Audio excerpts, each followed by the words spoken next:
right, welcome back. We're on part 3 of our first lesson in the book of Genesis, and we want to spend a little bit of time here just talking about day 7 in creation. And one of the things that's interesting is God works for 6 days, and then on the 7th day he rests. And there's a lot of understanding and debate about what exactly that means. There's been a lot of ideas.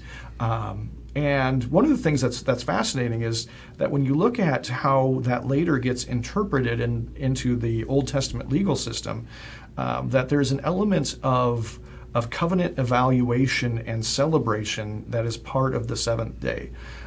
So resting doesn't necessarily mean doing nothing.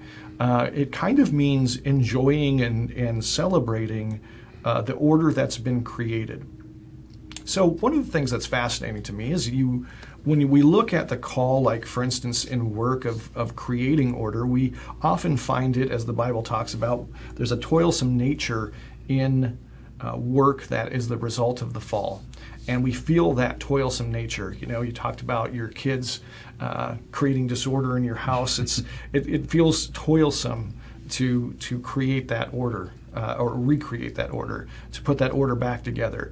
You talked about the idea of a guy who's maybe a janitor or custodian, and you know the tedious nature of that job. So we can find a lot of difficulty in creating order, but God has called us to celebrate and to enjoy order. So from your perspective as somebody who's been in the sciences, can you relate to this idea of the enjoyment of order at all? I will say as a parent I can first, and me and Jordan often will have some nostalgia back to when we were the only 2 people in the house making a mess, which wasn't much, and is not the case now, and unfortunately the 2 chief mess makers are not so helpful in reestablishing order just yet, but we're working on it.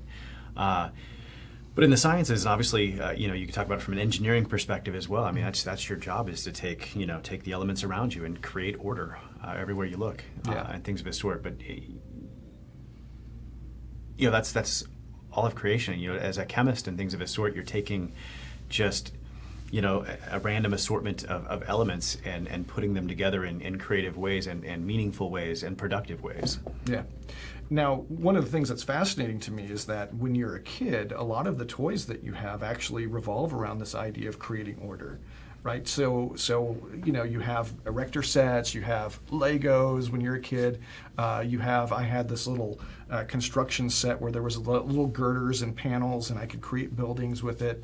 And I would sit there for hours doing that. I don't know if you ever made models when you were a kid, but I indulged in quite a bit of that as a kid, and just gluing every little part. And, you get this box full of parts, and the idea is you're trying to recreate after the original designers something that's a model of that creation. And I derived a lot of enjoyment from that. However, as an adult, one of the things that I can find is that my car can be in a state of disorder. It's not working right, or a motorcycle, or something in my house, my sink, my garbage disposal, and putting that back into order does not give me that same sense of enjoyment that it did when I was a kid. It's funny because I sometimes am the opposite. I don't know if you've ever just let something go, like say your office or your garage or something like that, and then finally you're just like, you know what, I'm setting the next 3 hours aside and I'm just getting this done, and you're just like, why didn't I do this 6 months ago? And Right. There is a tremendous sense of enjoyment in that. There is, but the interesting thing is that when you were a kid, you didn't put off. I didn't wait 6 months. That's right. Yeah, you didn't wait 6 months to play with your erector set or whatever. So, I understand that too. And when you do finish the job, there is a sense of satisfaction, and yet there's a reluctance to engage in it. However, if we expand this idea of order and the enjoyment of it out a little bit, I think that we can all see that there actually is that almost everything that we derive enjoyment from is the establishment and creation of order. So as an example, you find yourself really hungry. Maybe you haven't eaten all day. You go to the kitchen, and so the first thing you do, obviously, is you open the mayonnaise jar and you stick your hand in it and you just right. No, you probably don't do that. What do? Even though you're really hungry, what do?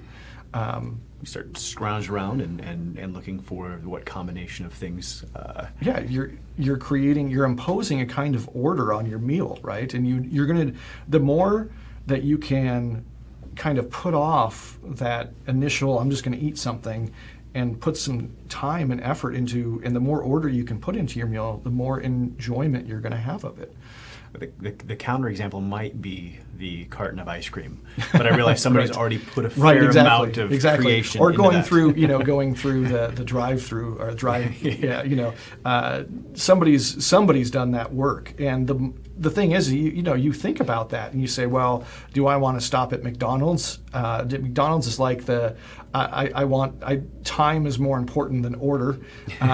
Or you can say, I'm going to go someplace nice where they're going to put more order, right? And the amount of enjoyment you derive is how much order and how successfully they're imparting that order to the meal.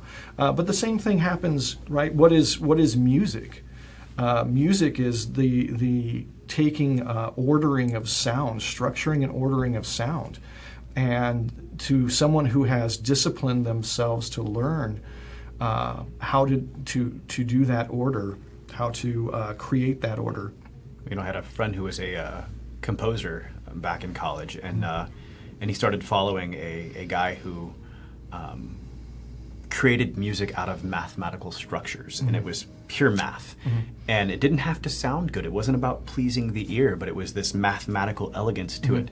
And he got really kind of fixed on it for about a year, and then he realized, just came out of a fog and said, this is not enjoyable anything. Why would we create music this way? And he just abandoned it entirely overnight when he'd been kind of just really diligent and kind of abandoned everything he'd learned up until that point. But he had much more success following. Right. Yeah. It's interesting that there's an order that there's an idea of will and intention that has to be part of it. Like, you can take a mathematical formula and say, I'm going to create music based on this, but that's kind of taking the will and intention away, and it diminishes the music. And so that order that has to fit into, in order to be pleasing, it has to fit into some of the parameters and attributes of God. And one of the things that's interesting is there was a time, and I don't know if it's still going on, but I think was it John Cage was one of the guys, but there were a number of composers back in the day that were kind of taking and rolling dice or doing something like that to come up with their musical scores, and it sounds terrible. And I don't understand how anybody can. And it's really kind of what's happening kind of in the broader art world as well. And creating disorder and calling it art or calling it music. But I think that, most of us are at the point where we can look at it and say, well, I don't really enjoy that. It's not, there's no enjoyment from it. And so really the interesting thing about this idea of the seventh day is it's really about not creating the order, but enjoying the order. It's not necessarily about creating a piece of music, but enjoying a piece of music. It's not necessarily about, any of, taking care of a problem in a relationship, or it's about enjoying the things it's about taking a look around it at the order that God has created and the order that He's given us in the covenant that He has with us, and enjoying that.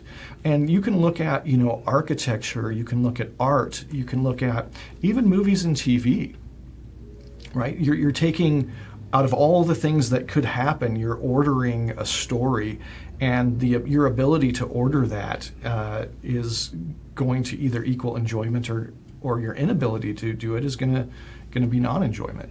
And so I find it fascinating that in our lives that this idea of the seventh day is really about the idea of enjoying the order of God. So when you think about the arts, when you think about kind of enjoyment coming from order, can you think of an enjoyment that comes from disorder? Enjoyment that comes from disorder. No.